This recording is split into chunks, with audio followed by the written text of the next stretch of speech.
we're going to do now is we're going to have a panel about remote and hybrid policy and the benefits boom, which Tanya is going to moderate live. So this is Tanya Poligovic from Saltwater. And online, we're going to be joined again by Aaron McEwen from Gartner, who, if you're joining us for the first time this afternoon, Aaron is a futurist and he believes in radical flexibility. We're also joined by Nadia Vatalidis, her business is called Remote, and she's the VP, and she helps people to make remote a great place to work, which is a fantastic tagline. And then John Lee, who is from Work From Anywhere, and that is a global tax marketplace. Matthew Parsons from Skift, and he is an award-winning business travel editor. He won an award in 2018 for the Business Travel Editor of the Year.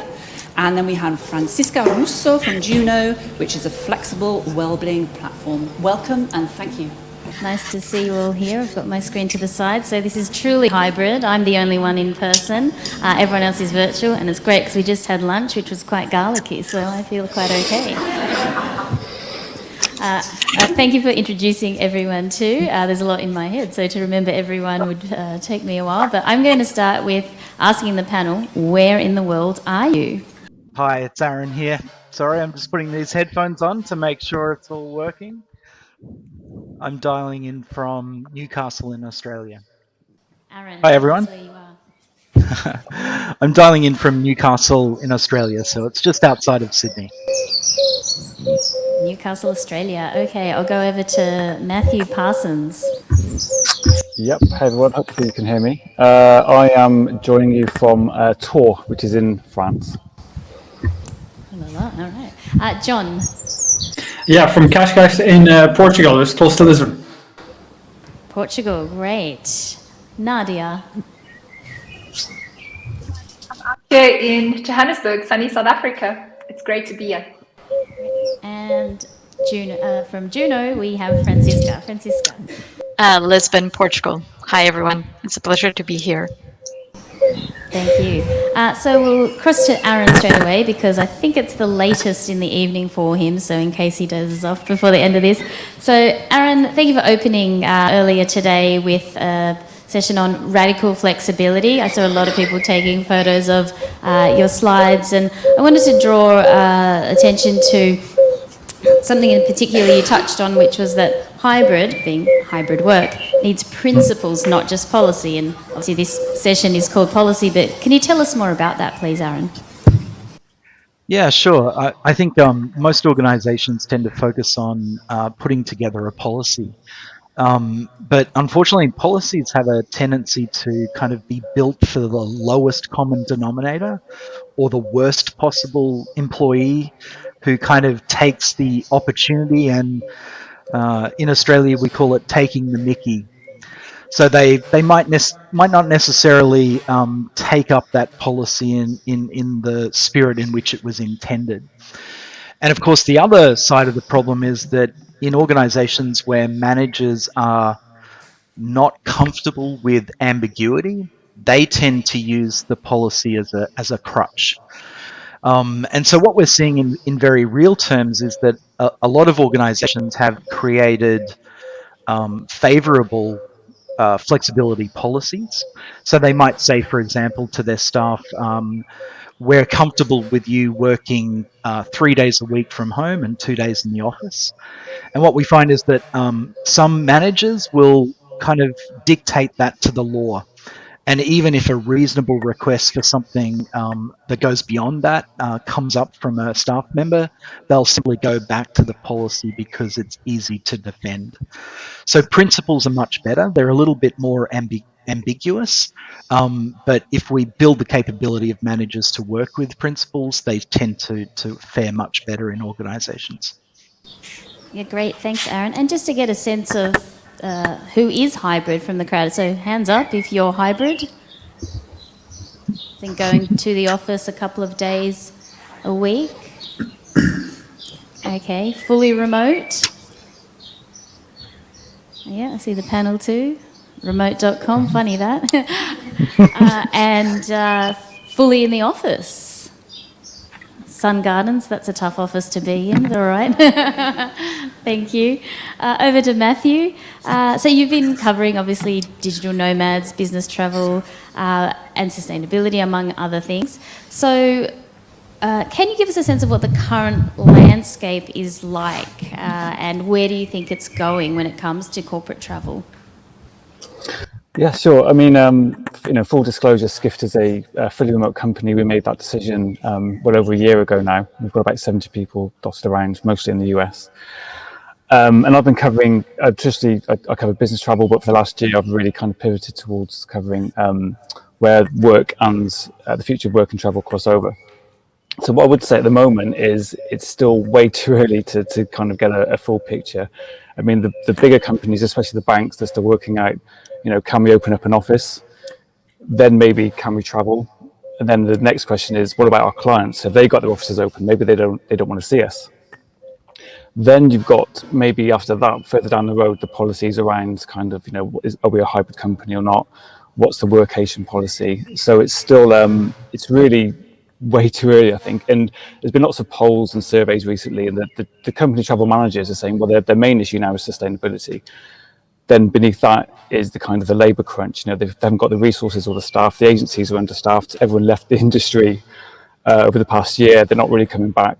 So the landscape for companies is still, it's not, I don't think it's a huge priority at the moment. There's still lots of pushback from staff, but you're not seeing, all these companies going, fully remote just yet. And the travel managers have got kind of bigger problems on their plates.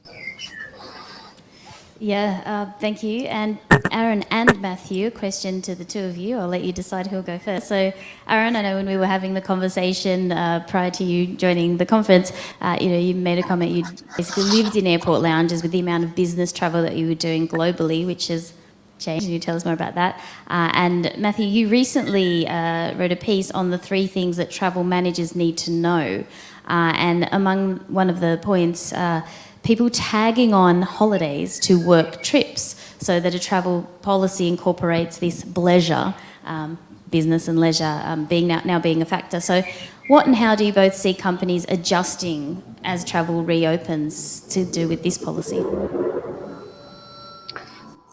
Yeah, happy to jump in first, Aaron. I mean, I think that the signs are there that the employees do want more. So they're going to be asking for, they're now more dispersed, because of the offices aren't open. So they're now saying, I need hotels in more places. So the travel policies need to kind of evolve slightly more, so they need to get in more content. They're also asking, from the pleasure aspect, can I bring my wife, my husband, my family for this next business trip? And the bigger companies, traditionally they haven't got that kind of infrastructural, back end solution to deal with all that. There are more companies that are kind of stepping in. So Amtrav is one agency. They've got a platform, platform called Gather, which is designed for adding on kind of non-employees and guests. So this is the flexibility at the moment, is that people just want more. They're asking the travel managers for more flexibility. Aaron? Sorry, just one moment, Aaron. We seem to have lost your audio. Let me just try. How's that? Is that working out? Thank you. I've got a dodgy cord. I'm sorry to say. I very rarely use this headset. Yeah, we're seeing something pretty similar, particularly in the demand from employees to have more options. So there is, particularly given that people haven't been able to travel for leisure. Once they get an opportunity to travel for work, they're looking at that tag-on piece where they can either just go by themselves or bring their families. But one of the big challenges we're seeing here, and I'm sure the travel companies are picking this up, is that many organizations have realized that they've saved enormous amounts of money in not traveling and not supporting business travel. And the really big companies are also increasingly under ESG or sustainability obligations. So they're pretty keenly trying to get their carbon footprints down. And travel's actually an easier way to do that than changing their operational focus or manufacturing focus, for example. So it's kind of interesting that the demand from employees is growing at a time where the willingness of organizations to support that type of travel is starting to wane. So I suspect that this might shift towards the consumer. Rather than seeing company-led or company-sponsored travel, it's probably going to come down to individuals purchasing this on their own. Sure, thanks. So just the audio is a bit light for the people in the room, but this will be streamed. This has been recorded, so we'll catch up on that. So very, very valuable points. Thank you, guys. Nadia, so Nadia is from remote.com. I believe the super will appear in front of your name soon. And so Remote, the company, obviously existed before the pandemic, so I imagine there's been quite a change. Can you tell us a bit more about that change? And also, in our pre-conference conversation, you talked about values rather than culture. So tell us more about this at Remote, please. Yeah, I think I have the privilege to work with two co-founders that cared about remote work from day one. I'm getting an echo. Is it me? Is it my setup? Yeah. Sorry, just a moment, Nadia. The joys of hybrid conferences. Thank you, everyone in person, for bearing with us. Okay, carry on, please, Nadia. The privilege to work with Marcelo and Joop that had envisioned remote work from day one. And so we didn't have a ton of change during the pandemic, just because we always built it on that ethos and knew that it was something that was going to be part of our footprint globally. We also have this vision of ensuring that everyone around the world, even in very rural locations, can get access to work for amazing companies like Remote, but all the ones, my fellow co-speakers today, and many, many others. And so I myself, back in 2016, when I started in a fully remote role, I worked at GitLab. I felt like rural talent at that time, being the only person in South Africa at the time, right? And I think that's really shifted. The entire world is now more open to remote work, and we always saw that as part of our plan, to continue to open entities and location, and to continue to sort of challenge that opportunity where you can really access amazing people anywhere in the world, regardless of location. So that's been really great to be part of. I think the changes we've gone through was, we went from pre-funding Series A, we're now a Series C company really quickly. So we absolutely went through hypergrowth. That's something I enjoy going through as a VP of people. And going through that, we certainly saw how things have changed in the world, the challenges that some of our customers are facing. We've certainly also had to take a bit of a consultative role in many sales calls to make sure our customers understand why they should consider having global talent. Why should they be hiring in places like Kenya or the Philippines over just their 30-kilometer radius now that the pandemic is slowing down? But we're still seeing a huge uptake in remote work globally. And then to sort of piggyback off Aaron's mention on principles, at Remote, those are values, right? And so having this boundary of values has created a very safe space for anyone to belong to. And so very often, if you think about company culture, that in itself can bring a very toxic opportunity for someone that has never been part of that culture, meaning if it's a very Western culture or very European culture or very competitive culture, that can sort of stifle growth and can stop all these amazing cultures around the world from feeling like they belong there and that they can show up as their full selves. So values has been a great way to do this. This is the second time I'm working with values in a startup environment that's going through growth. And it's been amazing to see how it will also evolve. This year, on top of our values at Remote, we even added two other ones, which I've heard in this conversation today, which is sustainability and efficiency. The year after hypergrowth, it's incredibly important that, we've proven to the world we can grow. Now we need to prove to the world that we can sustain that amazing growth that we've had and create very efficient ways to keep this rocket ship afloat. So that's just been an absolutely incredible journey, and I'm seeing a lot more companies also being inspired by being very public about what we're doing. So I have the added advantage where I can also build in public. And sharing this knowledge is certainly helping very small startups to grow their content, to grow their ideas around policies, around principles. Something small I implemented at Remote was to create a global anti-harassment policy, right? That is something you need to policy over values and principles to keep people safe, right? And I think a lot of folks in the legal space and a lot of external legal counsel would look at one global anti-harassment policy and sort of wanted to steer me away from that and create 60 different policies. And we absolutely have that from a compliance perspective for every country in the world. But Remote is one company, and I needed to make sure, we create that central way of working. Everyone is on the same page of how we keep people safe. And this is publicly available. So I think that's the second part to this, right? Before someone even joins our company, they can read about our values. They can also read about the other boundaries of how they'll be working at Remote to keep themselves and other people safe. And then the second part of your question, I forgot the second part of your question, Tanya.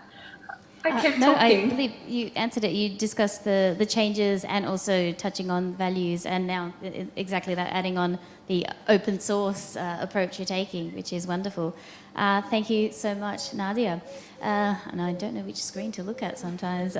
So John is from Work From Anywhere, and has recently released a white paper of which one of the co-authors, I believe, is in the room with us. But John, tell us a bit more about this white paper.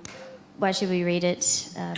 Over to you. Basically the challenge is you've got two aspects to kind of international remote work. You've got the hire from anywhere, and I think Nadia's done a great job of explaining a lot of that, of what's going on at remote. But then you've also got the temporary international remote work. So people want to work remotely for maybe a couple of weeks or months, even potentially, for example.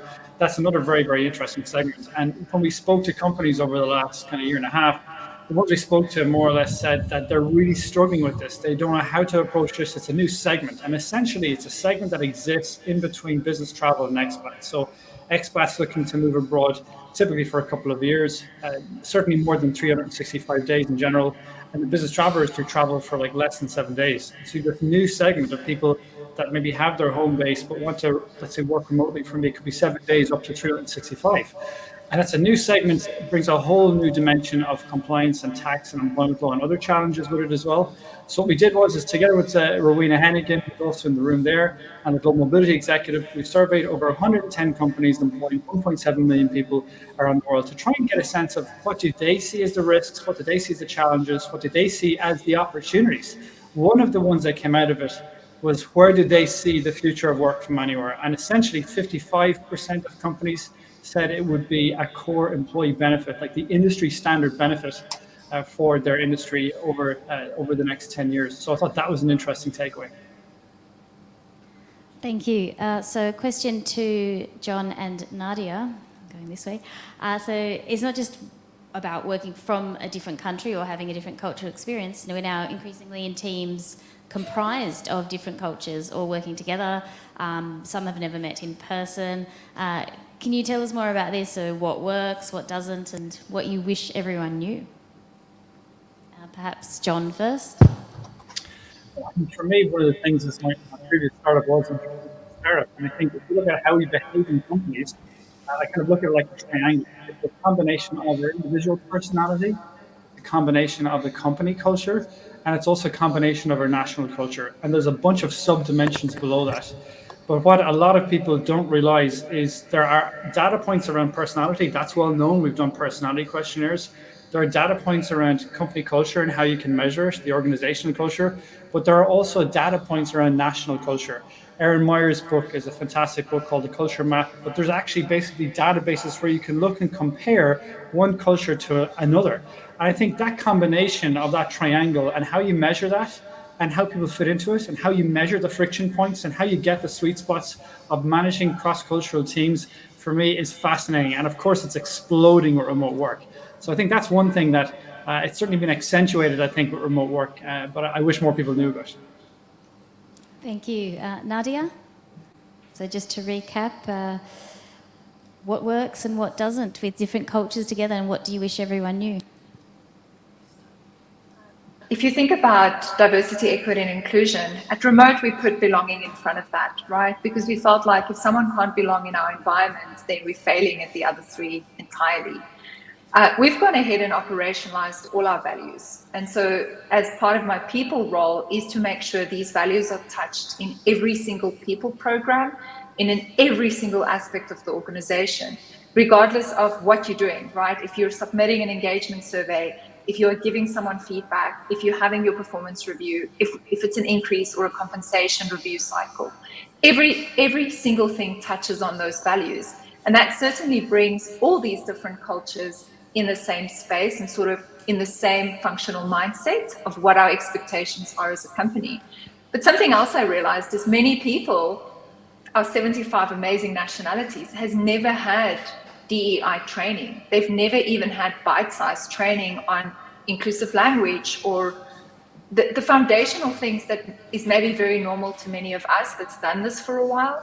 And so we actually started in a very small way. We started creating a ton of awareness on inclusive language and then started building, we use Notion, right? Our Notion page on that, started building that out with more information. We got more contributions from internal communities on that. And something I launched last year was a very bite-sized entry-level diversity, equity, and inclusion training. And I felt like that was a great opportunity for folks to just learn the foundational things of how we're working together as all these amazing cultures. What could be very hurtful to someone might not be hurtful in a different culture, the way we communicate, etc. We built this ourselves. We realized that a lot of the off-the-shelf products could be amazing in a company that doesn't have the added complexity of 75 nationalities in more than 75 countries. And so I think leaning into that and bringing some of our communities in to show up and build some of this content internally has just been a great way to share that.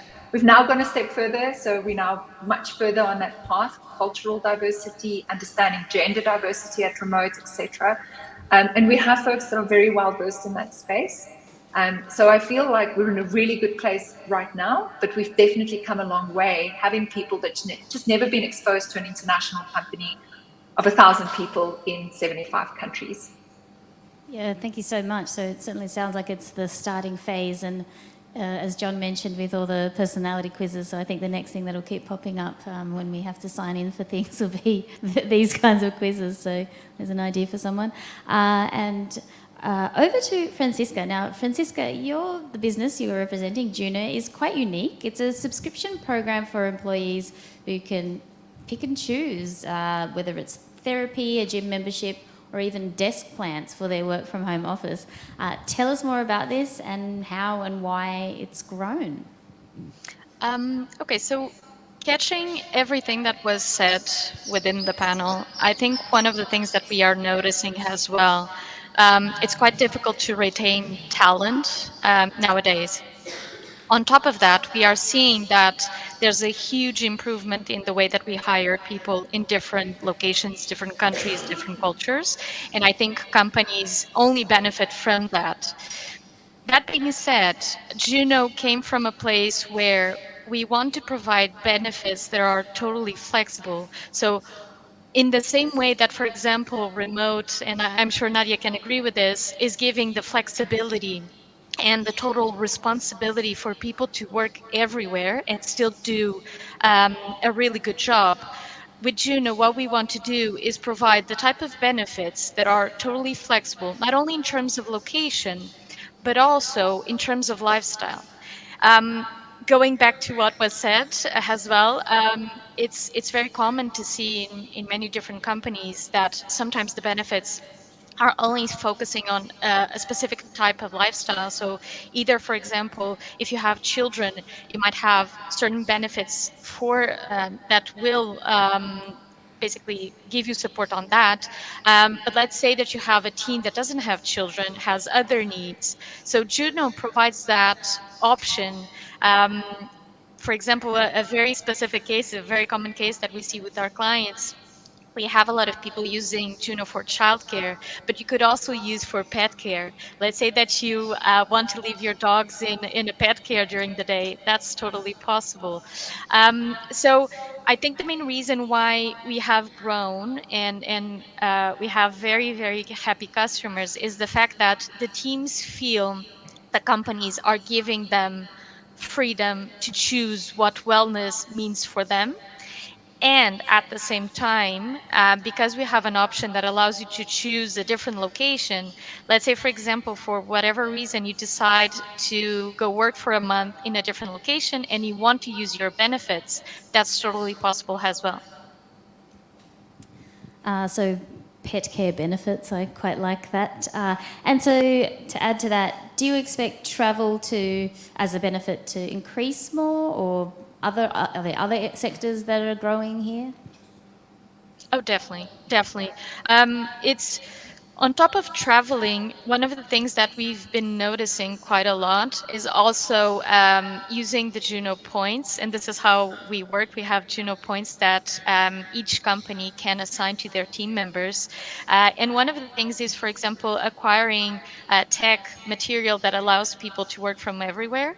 And then they could use the different experiences within our marketplace to also be able to do those, those travels. Yeah, great. And just to go around the panels, is there a particular benefit that you've seen that you champion within your own organisations, John, or something that you've seen that you think is going to take off? Well, yeah, I think for one of the ones is it was a recent research paper by Harvard, the Harvard professor Prithviraj Chaudhuri, only literally released in the last couple of weeks. And what I liked about the model is it talks about a flexible hybrid model.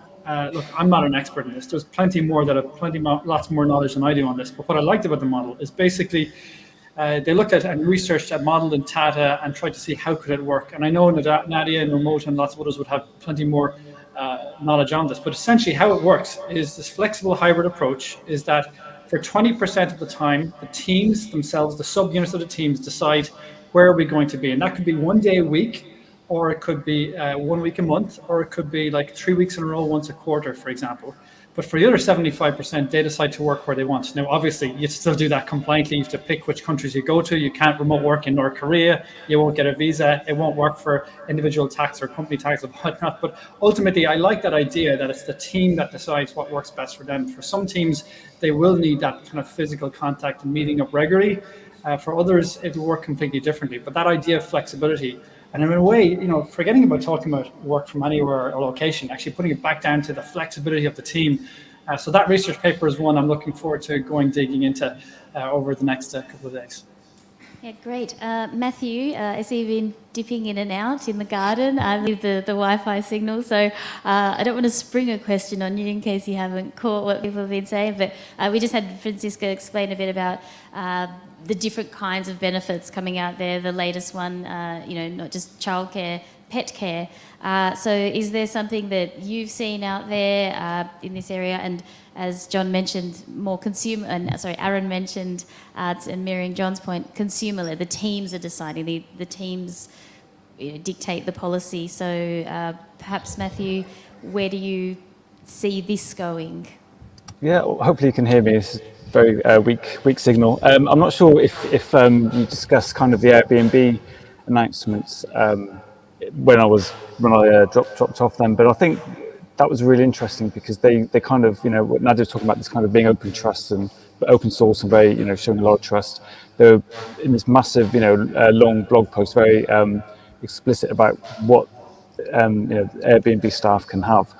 And what I thought was interesting was this kind of 90-day work anywhere internationally benefit or perk. I mean, is that a perk or a standard? I don't know really, but I thought that was really interesting. To be given the kind of green lights from your employer to say, look, you can go anywhere you want, and 90 days obviously within that tax limit. So I thought that was quite an interesting benefit. And then also in the kind of big blog post about this, there was this kind of like a throwaway note that this is what we're going to do this year, but maybe next year we can open this up longer, so you can actually relocate not just domestically in the country, but maybe move anywhere permanently, around the world. So for me, it's that international aspect and knowing that you've got the support and backing of your boss. Aaron, anything you'd like to add on that point? We're seeing like lots of different perks being offered, and I think the ones that have been mentioned so far are exactly in line with the ones that we know that are working.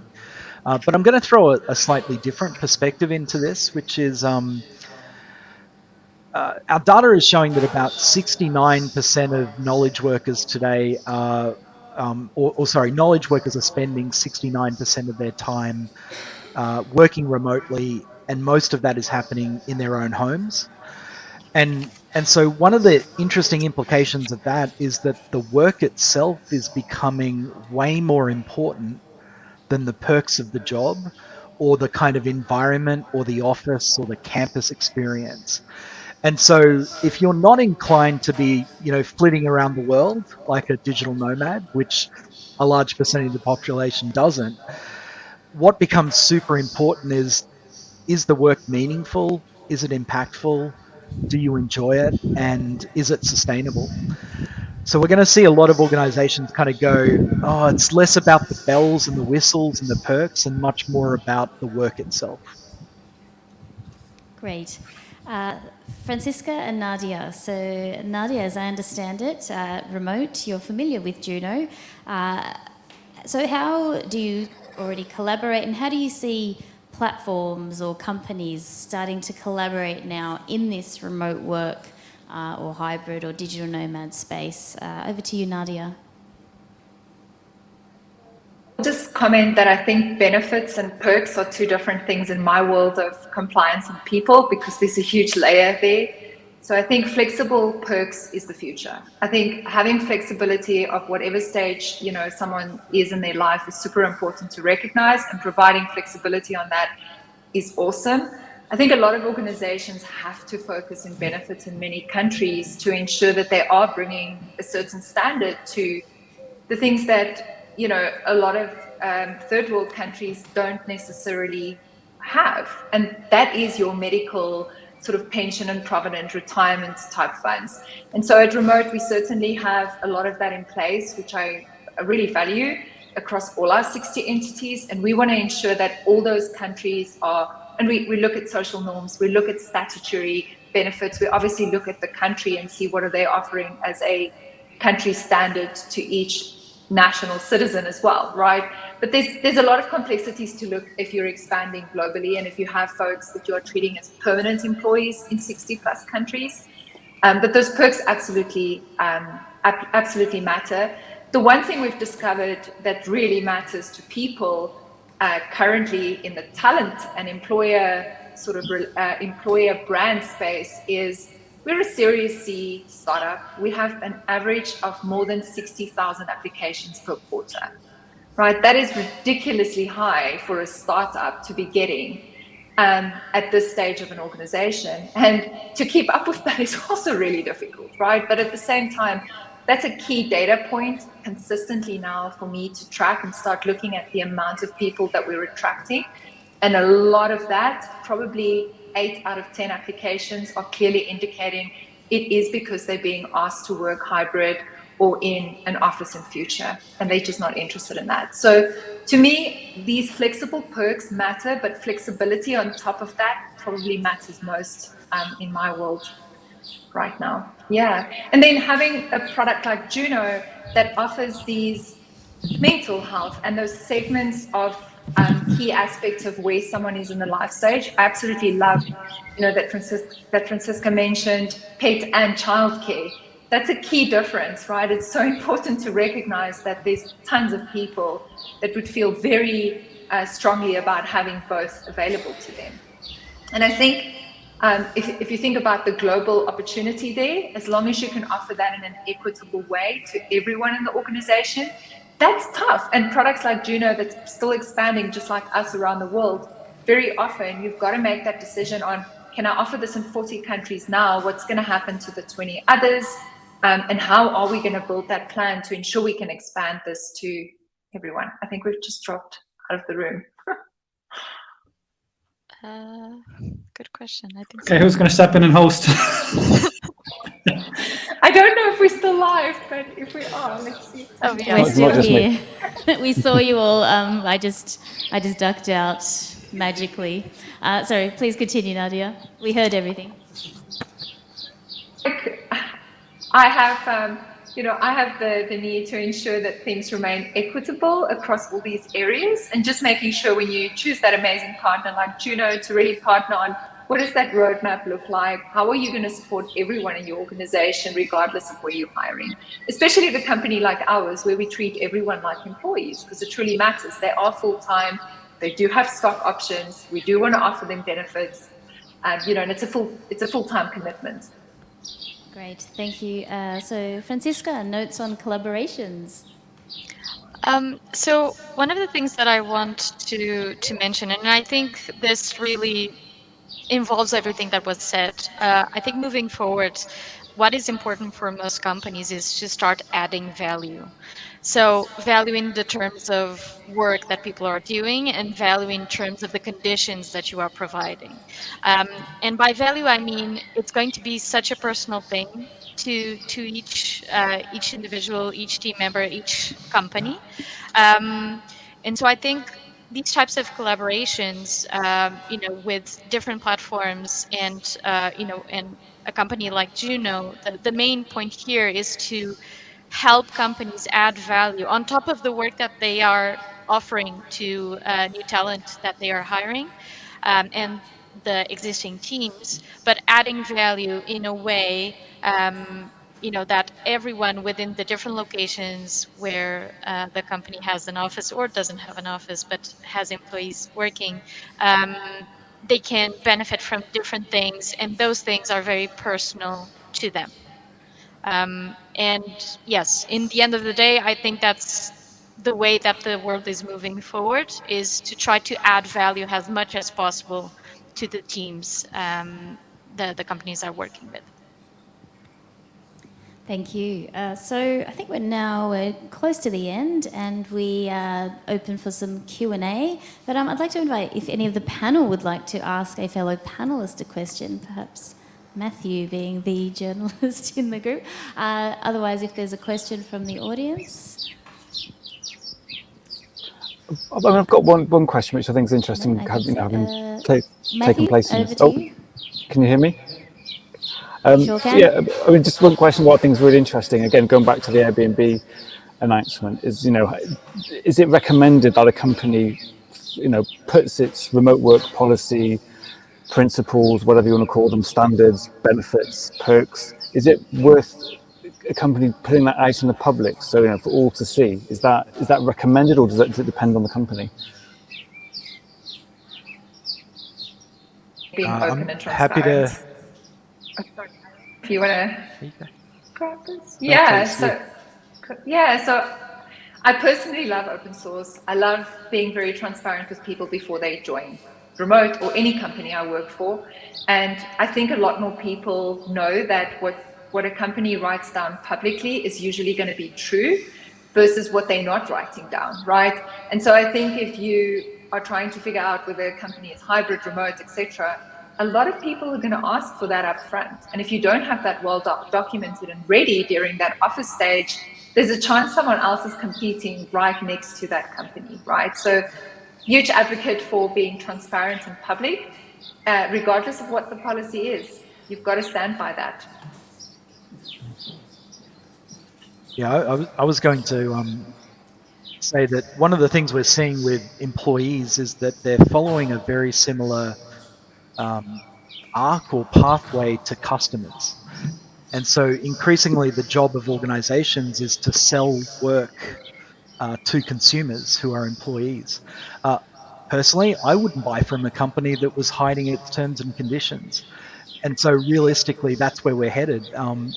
Your approach to travel, the perks you offer, the conditions that sit around that, those are the terms and conditions of a purchasing contract, and they should be open. And just chime in as well very quickly. But for me, the main reason Airbnb are doing this is because it's in their interest of their business, and it's also a talent acquisition tool. They're the primary drivers for that. I'm sure there's a little bit of being transparent about it as well, but the main driver is those, I would say. And the second comment I would make is, yes, they said 90 days work from anywhere. I can guarantee you that the actual execution of policies is not anybody can work 90 days in any country they want. The actual devil in the detail, that will be completely different. So what they put out was high level, mainly designed for marketing and talent acquisition. The actual implementation, execution of that is going to be very, very different. It will vary country to country, and it will depend on people's roles.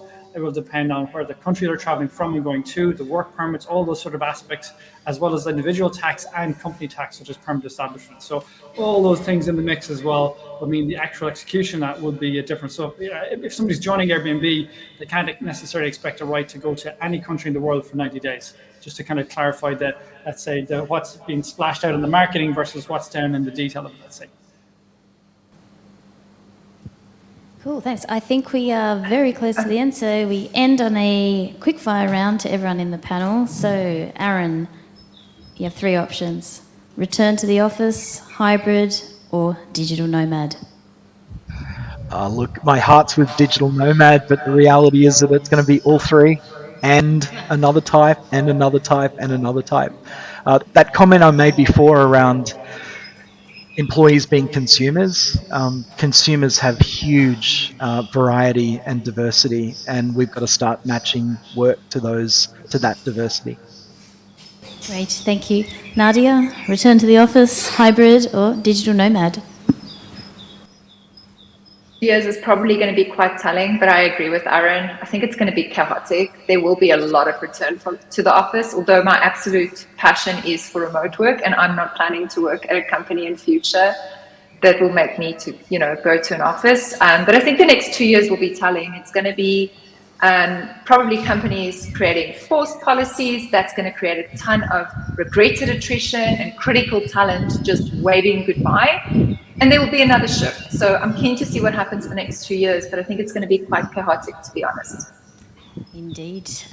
John, return to the office, hybrid, digital nomad, or work from anywhere? Yeah, we saw the journey of hyper-personalization with e-commerce. I think now it's the hyper-personalization journey for basically work, and that's really going to kick into gear. One demographic I just want to raise attention to that I'm fascinated by, because I am one of them, is the digital nomad families, the solutions that start to emerge from that, people that have a base for most of the year but want to spend a couple of months traveling with their family, and how you tackle the education challenges of that. That's why I'm very excited about what the likes of Boundless.life are doing. Very interesting solution. So watch that space. Absolutely. Francisca, return to office, hybrid, or digital nomad? I agree. I think it's going to be a mix of the 3.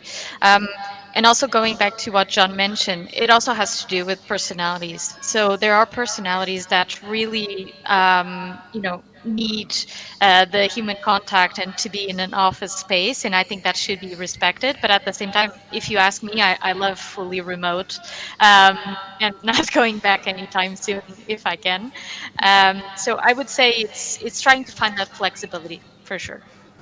Thank you. And Matthew, return to the office, hybrid, digital nomad, or garden office as you have?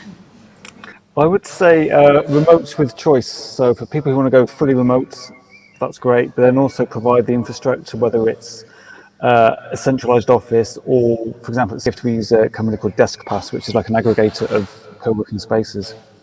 So go fully remote, but with that choice of there is this kind of building or this place to go if needed.